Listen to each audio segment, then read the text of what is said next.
Hello friends, AP DSC 2025 గురించి మనం ఇప్పుడు ఈ వీడియోలో తెలుసుకుందాం.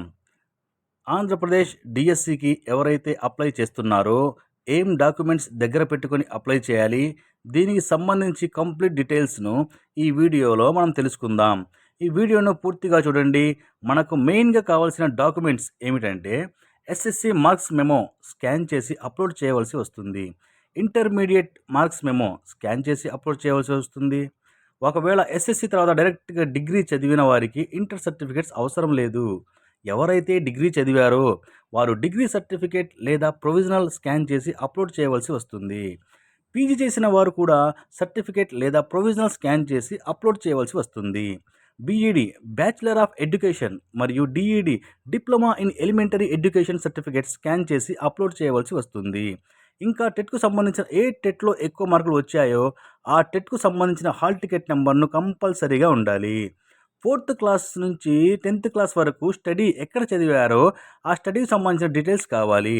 క్యాస్ట్ సర్టిఫికేట్ ఈడబ్ల్యూఎస్ అభ్యర్థులు అయితే క్యాస్ట్ సర్టిఫికేట్ కంపల్సరీగా కావాలి. ఈమెయిల్ ఐడి కావాలి, మొబైల్ నెంబర్ కావాలి, ఆధార్ కార్డ్ నెంబర్ కూడా కావాలి. పాస్పోర్ట్ సైజ్ ఫోటో స్కాన్ చేసి అప్లోడ్ చేస్తారు. సిగ్నేచర్ ఫోటో స్కాన్ చేసి అప్లోడ్ చేస్తారు. మెయిన్గా కావాల్సిన డాక్యుమెంట్స్ వివరాలు ఇవి. ఏపీ డిఎస్సి 2025 ఎలా అప్లై చేయాలో స్టెప్ బై స్టెప్ ఈ వీడియోలో నేను మీకు చూపిస్తాను. గతంలో 2024 డిఎస్సి ఎవరైతే అప్లై చేశారో వాళ్ళు కూడా కొత్తగా రిజిస్ట్రేషన్ చేసుకోవాల్సిందే. డైరెక్ట్గా క్యాండిడేట్ లాగిన్ అవ్వడం లేదు.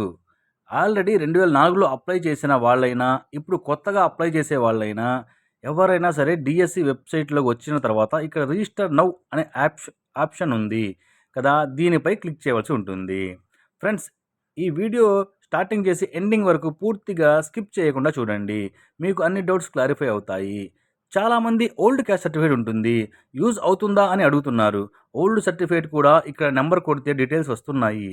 కాబట్టి ఓల్డ్ క్యాస్ట్ సర్టిఫికేట్స్ ఉన్నా కూడా యూజ్ అవుతుంది. జస్ట్ ఇక్కడ సర్టిఫికేట్ మీద సీజీ అని ఒక నెంబర్ ఉంటుంది. ఆ నెంబర్ ఇక్కడ ఎంటర్ చేసినట్లయితే డేటా మొత్తం చూపిస్తుంది. కాబట్టి ఓల్డ్ క్యాస్ట్ సర్టిఫికేట్ కూడా యూజ్ అవుతున్నాయి. కంప్లీట్ ప్రాసెస్ ఎక్స్ప్లెయిన్ చేస్తాను. ఈ వీడియో చూసిన తర్వాత మీకు ఏమైనా డౌట్స్ వస్తే అప్పుడు కామెంట్ చేయండి. ఇంకా మనకి లాస్ట్ డేట్ వచ్చేసరికి 15/5/2025 అని చెప్పేసి ఇచ్చారు. రిజిస్టర్ నౌ అని ఉంది కదా, దీనిపై క్లిక్ చేస్తే ఇక్కడ న్యూ రిజిస్ట్రేషన్ అని ఉంది కదా, అది క్లిక్ చేయాలి. గతంలో అప్లై చేసిన వాళ్ళు కూడా న్యూ రిజిస్ట్రేషన్ చేసుకోవాల్సిందే. ఇక్కడ డిస్క్లైమ్ వల్ల ఉన్న అన్నిటికీ టిక్ మార్క్ చేయండి. తర్వాత ప్రొసీడ్ అని క్లిక్ చేయండి. నెక్స్ట్ డీటెయిల్స్ ఫిల్ చేయవలసి ఉంటుంది. ఆధార్ నెంబర్ అడుగుతుంది. ఆధార్ నెంబర్ ఎంటర్ చేయండి. ఆధార్ నెంబర్ ప్రకారం గతంలో ఫీ పేమెంట్ చేసిన వాళ్ళకి మళ్ళీ చేయవలసిన అవసరం లేదు. ఆ ఆప్షన్ కూడా ఇక్కడ క్లారిటీగా ఇచ్చారు. పర్సనల్ డీటెయిల్స్ అన్నీ ఇక్కడ ఇవ్వాలి. Aadhaar number, mobile number, name of the application as per Aadhaar అన్నారు. ఆధార్లో మీ పేరు ఏ విధంగా అయితే ఉందో ఆ విధంగా ఎంటర్ చేయండి. కానీ పెళ్ళైన మహిళలకు ఇంటి పేరు మారుతుంది కదా, ఇలాంటి ఏమైనా డౌట్స్ ఉంటే ఆ విషయం వెబ్సైట్లో హెల్ప్ డెస్క్కి కాల్ చేసి డౌట్స్ క్లారిఫై చేసుకోవచ్చు. Next date of birth, me date of birth కరెక్ట్గా ఎంటర్ చేయండి. ఇక్కడ ముందుగా ఇయర్ సెలెక్ట్ చేయించుకోండి. తర్వాత ముందు సెలెక్ట్ చేయండి. తర్వాత డేట్ సెలెక్ట్ చేయండి. డేట్ ఆఫ్ బర్త్ ఎస్ఎస్సి సర్టిఫికేట్లో ఏ విధంగా అయితే ఉందో అలా ఎంటర్ చేయండి. నెక్స్ట్ జెండర్, పురుషులైతే మేల్ అని, మహిళలైతే ఫిమేల్ అని సెలెక్ట్ చేయండి. నెక్స్ట్ పెళ్ళైన వాళ్ళు మ్యారీడ్ అని, పెళ్ళి కాని వాళ్ళు అన్మ్యారీడ్ అని సెలెక్ట్ చేయండి. నెక్స్ట్ ఫాదర్ నేమ్, మీ తండ్రి యొక్క పేరు ఎంటర్ చేయండి. నెక్స్ట్ మదర్ నేమ్, మీ తల్లి యొక్క పేరు ఎంటర్ చేయండి. నెక్స్ట్ క్యాస్ట్, ఇక్కడ మీరు ఓసీనా, బీసీనా, ఎస్సీనా, ఎస్టీనా అని సెలెక్ట్ చేయండి. నెక్స్ట్ సబ్ క్యాస్ట్, మీరు ఏ కులం అయితే అది సెలెక్ట్ చేయండి. నెక్స్ట్ ఎక్స్ సర్వీస్ మెన్, మీరు ఎక్స్ సర్వీస్ మెన్ అయితే ఎస్ అని, కాదు అయితే నో అని సెలెక్ట్ చేయండి. నెక్స్ట్ ఫిజికల్ హ్యాండిక్యాప్డ్, అవును అయితే ఎస్ అని, కాదు అయితే నో అని సెలెక్ట్ చేయండి.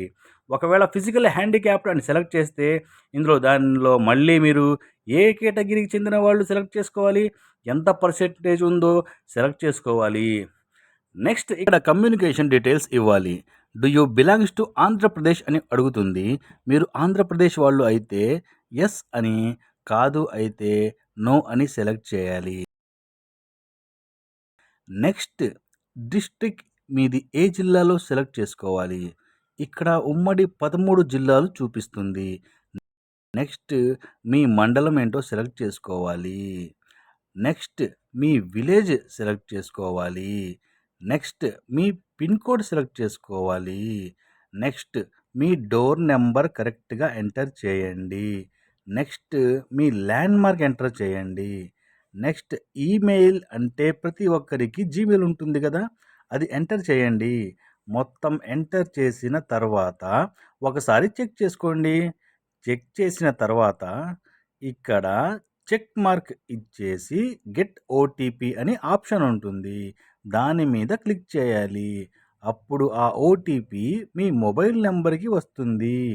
మొబైల్ నంబర్‌కి వచ్చిన ఓటీపీని ఎంటర్ చేసిన తర్వాత మీకు ఒక రిజిస్ట్రేషన్ నెంబర్, పాస్వర్డ్ క్రియేట్ అయ్యి మీ మొబైల్‌కి మెసేజ్ వస్తుంది.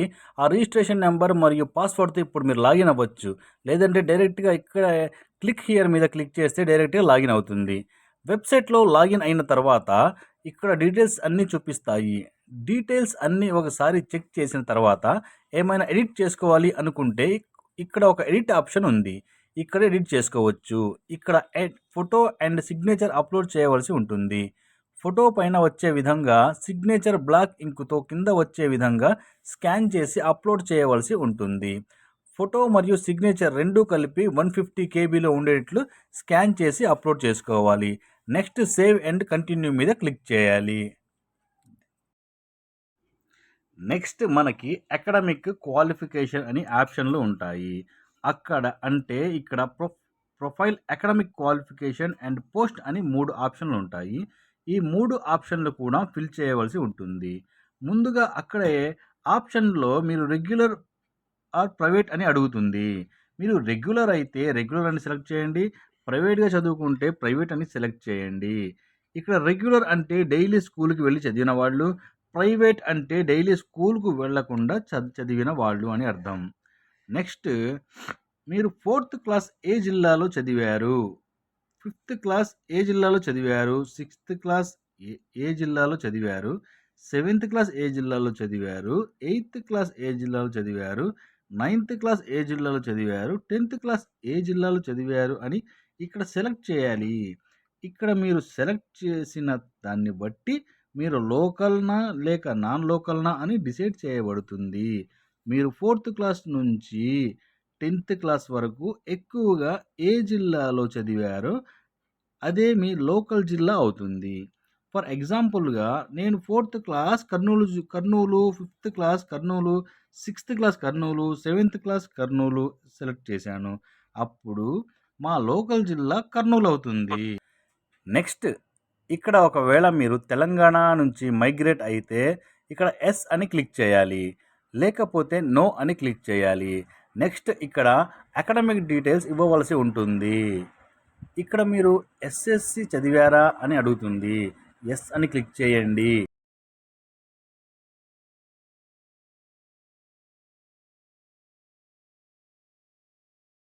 ఎస్ అని క్లిక్ చేయండి.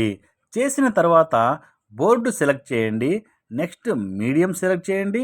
నెక్స్ట్ ఫస్ట్ లాంగ్వేజ్ ఏంటో సెలెక్ట్ చేయండి. నెక్స్ట్ పాసింగ్ ఇయర్ సెలెక్ట్ చేయండి. Next MSc hall ticket number enter చేయండి. నెక్స్ట్ మీకు ఎంత పర్సెంటేజ్ వచ్చిందో ఇక్కడ క్లారిటీగా ఎంటర్ చేయండి.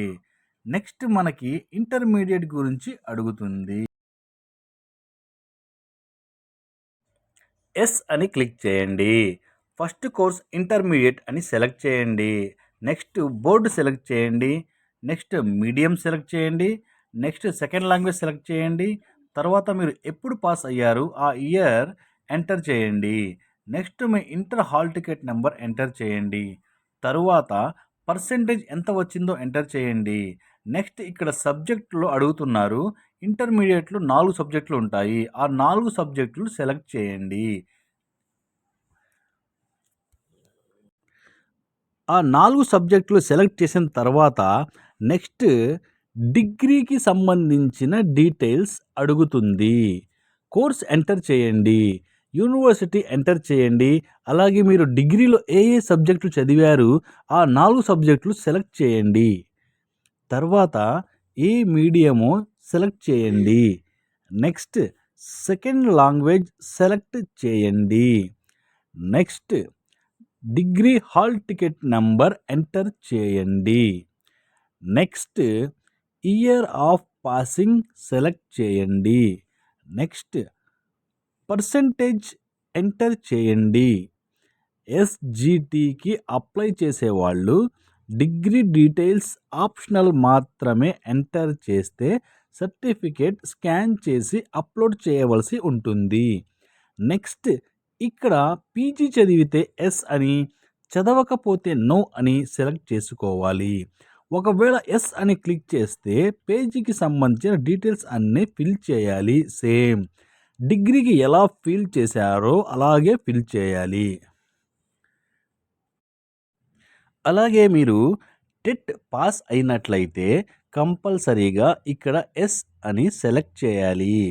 ఇక్కడ టెట్ అయితే ఏపీ టెట్, సీటెట్ అయితే సీటెట్ సెలెక్ట్ చేసుకోవాలి. నెక్స్ట్ పేపర్ 1A అయితే 1A, 2A అయితే 2A సెలెక్ట్ చేసుకోవాలి. నెక్స్ట్ ఇక్కడ ఎప్పుడు పాస్ అయ్యారు సెలెక్ట్ చేసుకోవాలి. Next hall ticket number enter చేయాలి. ఎన్ని మార్క్స్ వచ్చాయో ఇక్కడ ఎంటర్ చేయాలి. ఇక్కడ చాలామందికి ఒక డౌట్ వస్తుంది. ఇక్కడ మార్క్స్లో పాయింట్లు వస్తుంటే తీసుకోవట్లేదు. ఫర్ ఎగ్జాంపుల్గా 122.5 అని టైప్ చేస్తే పాయింట్ తీసుకోవడం లేదు, 122 మాత్రమే తీసుకుంటుంది. ఈ విషయంలో కొద్దిగా కన్ఫ్యూజన్ అయితే ఉంది. నెక్స్ట్ ఇంకో టెట్ ఉన్నా కూడా మనం సెలెక్ట్ చేసుకోవచ్చు, ఎంటర్ చేసుకోవచ్చు. నెక్స్ట్ ప్రొఫెషనల్ క్వాలిఫికేషన్ అడుగుతుంది. మీరు ఏ కోర్స్ చేశారు, డిఎడ్ చేశారా లేక బిఎడ్ చేశారా, ఏదైతే ఇది అక్కడ సెలెక్ట్ చేయండి. సెలెక్ట్ చేసుకున్న తరువాత యూనివర్సిటీ సెలెక్ట్ చేసుకోవాలి. ఒకవేళ మీకు యూనివర్సిటీ అర్థం కాకపోతే అక్కడ అదర్స్ అనే ఆప్షన్ ఉంది, సెలెక్ట్ చేసుకోవచ్చు. నెక్స్ట్ ఇక్కడ లాంగ్వేజ్ మీరు ఏ లాంగ్వేజ్లో కోర్స్ చేశారు అది సెలెక్ట్ చేయండి. నెక్స్ట్ ఇక్కడ మెథడాలజీ అని ఉంది, ఇది డిఫాల్ట్గా ఉంది, బ్లాక్లో ఉంది కాబట్టి వదిలేయండి. నెక్స్ట్ ఇయర్ అడుగుతుంది. మీరు ఏ జిల్లాలో పాస్ అయ్యారు ఆ ఇయర్ సెలెక్ట్ చేయండి. తరువాత పర్సెంటేజ్ కూడా ఎంటర్ చేయాల్సి ఉంటుంది. ఆ తర్వాత మీకు బీఈడి ఉంటే బీఈడి డీటెయిల్స్ ఈ విధంగానే ఇవ్వవలసి ఉంటుంది. ఇక్కడ డిఎడ్ బిఎడ్ డీటెయిల్స్ ఎంటర్ చేసిన తర్వాత సేవ్ అండ్ కంటిన్యూ మీద క్లిక్ చేయాలి. తర్వాత నెక్స్ట్ స్టెప్కి అయితే వెళ్తుంది. ఇక్కడ మీరు ఇచ్చిన డీటెయిల్స్ అన్నీ కూడా కరెక్ట్ అయితే ఇక్కడ చెక్ బాక్స్లో టిక్ చేయవలసి ఉంటుంది. మీరు స్టడీ డీటెయిల్స్ అన్నీ కరెక్ట్గా ఉన్నాయో చూసి టిక్ మార్క్ ఇవ్వాలి. ఎస్ఎస్సి డీటెయిల్స్ కరెక్ట్గా ఉన్నాయో లేవో అని టిక్ మార్క్ ఇవ్వాలి. అలాగే ఇంటర్ కూడా చెక్ మార్క్ ఇవ్వాలి. డిగ్రీ ఉంటే డిగ్రీ చెక్ మార్క్ ఇవ్వాలి. డిఎడ్ ఉంటే డిఎడ్, బిఎడ్ ఉంటే బిఎడ్ డీటెయిల్స్ చెక్ చేసుకొని చెక్ మార్క్ ఇవ్వాలి. మీరు ఏ పోస్టులకి ఎలిజిబుల్ అవుతారు ఇక్కడ చూపిస్తుంది. ఎస్జిటి అయితే ఎస్జిటి, ఎస్ఏ అయితే ఎస్ఏ అని ఇక్కడ చూపిస్తుంది. వాటికి ఇక్కడ చెక్ మార్క్ ఇచ్చిన తర్వాత కన్ఫర్మ్ అండ్ సేవ్ ఆప్షన్ మీద క్లిక్ చేయాలి. నెక్స్ట్ పోస్ట్ అనే ఆప్షన్లోకి వస్తాము. ఈ ఆప్షన్లో మీరు గతంలో 2024 డిఎస్సిలో ఎన్ని పోస్టులకి పేమెంట్ చేశారు ఆ డీటెయిల్స్ ఇక్కడ చూపిస్తుంది. ఆల్రెడీ ఫీజు పేమెంట్ చేశారు అని చూపిస్తుంది. ఒకవేళ మీరు అదనంగా పోస్ట్ యాడ్ చేసుకున్నట్లయితే అదనంగా ఫీజు 750 రూపాయలు చూపిస్తుంది. ఫర్ ఎగ్జాంపుల్ ఇక్కడ అప్లై చేసే క్యాండిడేట్ ఎస్జిటి కాబట్టి ఎస్జిటి సెలెక్ట్ చేసుకున్నాడు. ఎస్జిటి మీద నేను ఇక్కడ టిక్ మార్క్ ఇచ్చిన తర్వాత ఇక్కడ చూడండి ఆల్రెడీ మీరు ఫీజు పే చేశారు అని చూపిస్తుంది. నెక్స్ట్ మీరు జోన్ సెలెక్ట్ చేసుకోవాలి. మీరు లోకల్ అప్లై చేస్తున్నారా, నాన్ లోకల్ అప్లై చేస్తున్నారా అనేది ఇక్కడ చూసుకోవాలి. మీరు రిజర్వేషన్లు టోటల్గా ఎన్ని పోస్టులకి ఎలిజిబుల్ అవుతున్నారు ఇక్కడ చూపిస్తుంది. చాలామంది అడుగుతున్నారు 2 జిల్లాల పోస్టులు అప్లై చేసుకోవచ్చా అని అడుగుతున్నారు. 1 మీ సొంత జిల్లాలో అప్లై చేసుకోవాలి, 2 వేరే జిల్లాల్లో అప్లై చేసుకోవాలి. అంతేగాని 2 జిల్లాల్లో అప్లై చేసే అవకాశం లేదు. స్కూల్ అసిస్టెంట్కి అయితే జిల్లా సెలెక్ట్ చేసుకుంటే ఆటోమేటిక్గా జోన్లు ఓపెన్ అవుతాయి. వెబ్సైట్ మీకు గైడ్ చేస్తుంది. లోకల్‌లో ఎన్ని పోస్టులకి ఎలిజిబుల్ అవుతారో, నాన్ లోకల్‌లో ఎన్ని పోస్టులకి ఎలిజిబుల్ అవుతారు ఇక్కడ మొత్తం క్లారిటీగా కనబడుతుంది. ఎక్కువగా సొంత జిల్లాలో అప్లై చేస్తే ఎక్కువ పోస్టులు వచ్చే అవకాశం ఉంటుంది. అసలు మన జిల్లాల్లో పోస్టులే లేవు అన్నప్పుడు పక్క జిల్లాల్లోకి అప్లై చేసుకోవచ్చు. ఫర్ ఎగ్జాంపుల్ నేను ఇక్కడ నాన్ లోకల్ సెలెక్ట్ చేస్తున్నాను. చూడండి, ఇప్పుడు మీరు 4th క్లాస్ నుంచి 10th క్లాస్ వరకు ఎక్కడ చదివారో డీటెయిల్స్ ఇస్తారు కదా! దాన్ని బట్టి లోకల్‌గా తీసుకుంటుంది. ఇక్కడ post preferences 1 government local body, 2 municipal, 3 municipal corporation, 4th tribal welfare. ఈ విధంగా మీకు నచ్చిన ప్రిఫరెన్స్ మీరు ఇచ్చుకోవచ్చు. మీకు మెరిట్ ప్రకారం జాబ్ వచ్చేటప్పుడు మనం ప్రపోజ్ చేసిన ఈ సీరియల్‌లో చూస్తారు. నెక్స్ట్ ఎగ్జామ్ సెంటర్లు సెలెక్ట్ చేసుకోవాలి. ఎగ్జామ్ రిఫరెన్సెస్ వచ్చేసి 5 జిల్లాల వరకు సెలెక్ట్ చేసుకోవాలి. నెక్స్ట్ సేవ్ అండ్ కంటిన్యూ మీద క్లిక్ చేయాలి. దీనితో అప్లికేషన్‌కి సంబంధించిన డీటెయిల్స్ అనేవి కంప్లీట్ అవుతాయి. ఇప్పుడు డాక్యుమెంట్స్ అప్లోడ్ చేయాలి. క్యాస్ట్ సర్టిఫికేట్ నెంబర్ ఇక్కడ ఎంటర్ చేసి గెట్ డీటెయిల్స్ కొట్టడం వలన ఆటోమేటిక్‌గా డిఫాల్ట్‌గా మన డీటెయిల్స్ మొత్తం వచ్చేస్తాయి. ఓసీ వారైతే ఈడబ్ల్యూఎస్ సర్టిఫికేట్ కంపల్సరీగా అప్లోడ్ చేయాలి. నెక్స్ట్ మన క్వాలిఫికేషన్ సంబంధించిన డాక్యుమెంట్స్ అప్లోడ్ చేయాలి. అవి జేపీజీ ఫార్మాట్లో ఉండాలి. 1 MB లోపు ఉండాలి. 4th క్లాస్ నుంచి 10th క్లాస్ వరకు మన స్టడీ సర్టిఫికేట్ స్కాన్ చేసి అప్లోడ్ చేయాలి. ఈ డాక్యుమెంట్స్ అప్లోడ్ చేసిన తర్వాత వ్యూ బటన్ మీద క్లిక్ చేసి మన డాక్యుమెంట్స్ మొత్తం అప్లోడ్ అయ్యాయా లేవా అనేది చూసుకున్నాక ఫైనల్గా సబ్మిట్ బటన్ మీద క్లిక్ చేయండి. మనకు ప్రింట్ ఆప్షన్ వస్తుంది. ఇది ఫ్రెండ్స్ మనం ఏపీ డిఎస్సి 2025 అప్లై చేసుకునే విధానం. ఈ పూర్తి విషయం మీకు తెలిసిందని నేను అనుకుంటున్నాను. ఇలాంటి ఇన్ఫర్మేటివ్ వీడియోస్ కోసం మన ఛానల్ని లైక్ చేయండి, షేర్ చేయండి, సబ్స్క్రైబ్ చేసి సపోర్ట్ చేయండి.